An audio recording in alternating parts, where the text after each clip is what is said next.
Hi hello friends, ಎಲ್ಲರಿಗೂ ನಮಸ್ಕಾರ. ಕನ್ನಡ ಟೆಕ್ನ ಮತ್ತೊಂದು ಹೊಸ ವಿಡಿಯೋಗೆ ಸ್ವಾಗತ. ಫ್ರೆಂಡ್ಸ್, ಇವಾಗ ಗೌರ್ಮೆಂಟ್ ವತಿಯಿಂದ ಲೇಬರ್ ಕಾರ್ಡನ್ನು ಮತ್ತೆ ಕೊಡೋದಕ್ಕೆ ಆರಂಭ ಮಾಡಿದ್ದಾರೆ. ಹಾಗಾದರೆ ಅದನ್ನು ಯಾವ ಥರ ಅಪ್ಲೈ ಮಾಡೋದು, ಅದರಿಂದ ಏನೇನು ಬೆನಿಫಿಟ್ ಸಿಗುತ್ತೆ ಅಂತ ಈ ವಿಡಿಯೋದಲ್ಲಿ ಡೀಟೇಲ್ ನೋಡೋಣ ಫ್ರೆಂಡ್ಸ್. ಹಾಗೆ ನಮ್ಮ ಚಾನಲ್ ಯಾರು ನೋಡ್ತಾ ಇದ್ದೀರಾ ಅವರು ಚಾನಲ್ ಸಬ್ಸ್ಕ್ರೈಬ್ ಮಾಡ್ಕೊಳ್ಳಿ, ಹಾಗೆ ಬೆಲ್ ಐಕನ್ ಮಾಡಿ ಕ್ಲಿಕ್ ಮಾಡ್ಕೊಳ್ಳಿ ಫ್ರೆಂಡ್ಸ್. ಬನ್ನಿ ಹಾಗಾದರೆ ವಿಡಿಯೋನ ಸ್ಟಾರ್ಟ್ ಮಾಡೋಣ.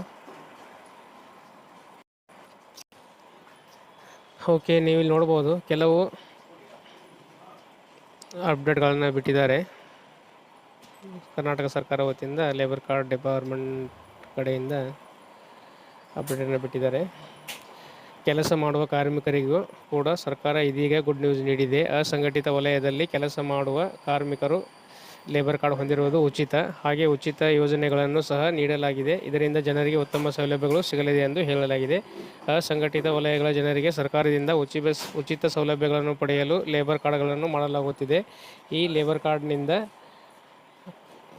ಹೊಂದಿರುವ ಜನರಿಗೆ ಅನೇಕ ರೀತಿಯ ಹೊಸ ಸೌಲಭ್ಯಗಳನ್ನು ಸರ್ಕಾರ ನೀಡುತ್ತಿದೆ. ಹಾಗೆ ನೀವು ಕೂಡ ಹೊಸ ಲೇಬರ್ ಕಾರ್ಡ್ ಮಾಡಿಕೊಂಡು ಸರ್ಕಾರದಿಂದ ಹೊಸ ಯೋಜನೆಗಳ ಲಾಭವನ್ನು ಪಡೆಯಬಹುದಾಗಿದೆ. ಯಾಕೆಂದರೆ ಈ ಕಾರ್ಡ್ ಮೂಲಕವೇ ಸರ್ಕಾರದಿಂದ ಸಾಕಷ್ಟು ಯೋಜನೆಯ ಪ್ರಯೋಜನಗಳನ್ನು ಪಡೆದುಕೊಳ್ಳಬಹುದು. ಸಾಲ ಸೌಲಭ್ಯದಿಂದ ಹಿಡಿದು ಪಿಂಚಣಿಯವರೆಗೆ ಹಾಗೂ ಕಾರ್ಮಿಕ ಮಕ್ಕಳ ವಿದ್ಯಾಭ್ಯಾಸದವರೆಗೆ ಸರ್ಕಾರ ಆರ್ಥಿಕ ನೆರವು ನೀಡುತ್ತಿದೆ. ಆದರೆ ಈ ಪ್ರಯೋಜನ ಪಡೆದುಕೊಳ್ಳಲು ಲೇಬರ್ ಕಾರ್ಡ್ ಹೊಂದಿರುವುದು ಕಡ್ಡಾಯವಾಗಿದೆ. ಓಕೆ, ಲೇಬರ್ ಕಾರ್ಡ್ ನೋಂದಣಿ ಪ್ರಾರಂಭವಾಗಿದೆ ಅಂತ ಕೊಟ್ಟಿದ್ದಾರೆ. ಲೇಬರ್ ಕಾರ್ಡ್ ನೋಂದಣಿ ಮಾಡಿಕೊಳ್ಳಲು ಸರ್ಕಾರ ಈಗಾಗಲೇ ಅವಕಾಶ ನೀಡಿದ್ದು ಗಡುವು ವಿಸ್ತರಣೆ ಮಾಡಿದೆ. ಹಿರಿಯ ಕಾರ್ಮಿಕರ ನಿರೀಕ್ಷಕರ ಕಚೇರಿಗೆ ಭೇಟಿ ನೀಡಿ ನೀವು ಕೂಡಲೇ ಲೇಬರ್ ಕಾರ್ಡ್ ನೋಂದಣಿಯನ್ನು ಮಾಡಿಸಿಕೊಳ್ಳಬಹುದಾಗಿದೆ. ಲೇಬರ್ ಕಾರ್ಡ್ ಪಡೆಯಲು ಇರಬೇಕಾದ ಅರ್ಹತೆಗಳು ಏನಪ್ಪ ಅಂದರೆ, ವಲಯದಲ್ಲಿ ಕಟ್ಟಡ ನಿರ್ಮಾಣ ಕಾಮಗಾರಿಯಲ್ಲಿ ತೊಡಗಿರುವ ಕಾರ್ಮಿಕರಿಗೆ ಈ ಕಾರ್ಡ್ ವಿತರಣೆ ಮಾಡಲಾಗುತ್ತಿದೆ. 1 ವರ್ಷದ ಅವಧಿಯಲ್ಲಿ ಕನಿಷ್ಠ 90 ದಿನಗಳ ಕಾಲ ಯಾವುದೇ ಕಟ್ಟಡ ನಿರ್ಮಾಣದಲ್ಲಿ ತೊಡಗಿಕೊಂಡಿರುವ ಕಾರ್ಮಿಕರು ಮಾತ್ರ ಅರ್ಜಿ ಸಲ್ಲಿಸಬಹುದಾಗಿದೆ. 18 ರಿಂದ 60 ವಯಸ್ಸಿನ ಯಾವುದೇ ಕಾರ್ಮಿಕರು ಅರ್ಜಿ ಸಲ್ಲಿಸಿ ಲೇಬರ್ ಕಾರ್ಡ್ ಅನ್ನು ಪಡೆದುಕೊಳ್ಳಬಹುದಾಗಿದೆ. ಹಾಗಾದರೆ ಇದಕ್ಕೆ ಪಡ್ಕೋಬೇಕಂದ್ರೆ ದಾಖಲಾತಿಗಳು ಏನೇನು ಬೇಕಪ್ಪ ಅಂದರೆ, ಆಧಾರ್ ಕಾರ್ಡು, ದೃಢೀಕರಣ ಪ್ರಮಾಣ ಪತ್ರ, ಬ್ಯಾಂಕ್ ಖಾತೆಯ ವಿವರ, ಅದು ನಿಮ್ಮದು KYC ಆಗಿರೋದು ಕಡ್ಡಾಯ ಆಗಿರುತ್ತೆ ಬ್ಯಾಂಕ್ ಖಾತೆ.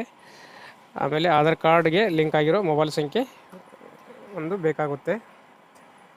ಹೆಚ್ಚಿನ ಮಾಹಿತಿಗಾಗಿ ನೀವು KRBWWB.karnataka.gov.in ಭೇಟಿ ನೀಡಿ ಇದರ ಮಾಹಿತಿಯನ್ನು ನೋಡಬಹುದಾಗಿದೆ. ಅಥವಾ 155-214 ಕರೆ ಮಾಡಿ ಇದರ ಮಾಹಿತಿಯನ್ನು ಕೂಡ ನೀವು ಪಡ್ಕೋಬಹುದು. ಹಾಗಾದರೆ ಲೇಬರ್ ಕಾರ್ಡಿಂದ ಏನೇನು ಸೌಲಭ್ಯಗಳು ಸಿಗ್ತಪ್ಪ ಅಂತಂದರೆ, ನಿಮಗೆ ಫ್ರೆಂಡ್ಸ್ ಲೇಬರ್ ಕಾರ್ಡ್ ಇದ್ದರೆ ಉಚಿತ ಬಸ್ ಪಾಸ್ ಸಿಗುತ್ತೆ. ಆಮೇಲೆ ವೈದ್ಯಕೀಯ ವೆಚ್ಚಕ್ಕೆ ನಿಮಗೆ ಹಣ ಕೊಡ್ತಾರೆ. ತಾಯಿ ಮಗು ಸಹಾಯ ಹಸ್ತ, ತಾಯಿ ಹೆಣ್ಮಕ್ಳು ಡೆಲಿವರಿ ಆದರೆ ಅವರಿಗೆ ಸಹಾಯಧನ ಕೊಡ್ತಾರೆ. ಆಮೇಲೆ ಪಿಂಚಣಿ ಸೌಲಭ್ಯ ಇರುತ್ತೆ. ಆಮೇಲೆ ಸಾಲ ಕೊಡೋ ಸೌಲಭ್ಯವನ್ನು ಕೊಡ್ತಾರೆ. ಆಮೇಲೆ ಶೈಕ್ಷಣಿಕ ಸಹಾಯಧನ ಕೊಡ್ತಾರೆ. ಆಮೇಲೆ ಹೆರಿಗೆ ಸೌಲಭ್ಯಕ್ಕೆ ಸಹಾಯಧನ ಕೊಡ್ತಾರೆ. ಆಮೇಲೆ ಮದುವೆಗೆ ಸಹಾಯಧನ ಕೊಡ್ತಾರೆ. ಆಮೇಲೆ ಅಂತ್ಯಕ್ರಿಯೆಗೆ ಕೂಡ ಸಹಾಯಧನವನ್ನು ಕೊಡ್ತಾರೆ ಫ್ರೆಂಡ್ಸ್. ಈ ಮೊದಲಾದ ಸೌಲಭ್ಯಗಳನ್ನು ಲೇಬರ್ ಕಾರ್ಡ್ ಹೊಂದಿರೋ ಕಾರ್ಮಿಕರು ಪಡೆದುಕೊಳ್ಳಬಹುದಾಗಿದೆ. ಹಾಗೆ ಫ್ರೆಂಡ್ಸ್, ನೀವು ಲೇಬರ್ ಆಗಿದ್ದರೆ ಈ ವಿಡಿಯೋಗೊಂದು ಲೈಕ್ ಕೊಡಿ. ಹಾಗೆ ಯಾರಿಗೆಲ್ಲ ಈ ಮಾಹಿತಿ ಅವಶ್ಯಕತೆ ಇರುತ್ತೋ ಈ ವಿಡಿಯೋನ ಶೇರ್ ಮಾಡಿ, ಅವ್ರಿಗೂ ಕೂಡ ಮಾಹಿತಿಯನ್ನು ಕೊಡಿ ಅಂತ ಹೇಳ್ತಾ, ನಿಮಗೆ ಇಷ್ಟ ಆದರೆ ಈ ಮಾಹಿತಿ ವಿಡಿಯೋ ಒಂದು ಲೈಕ್ ಮಾಡಿ. Thank you for watching.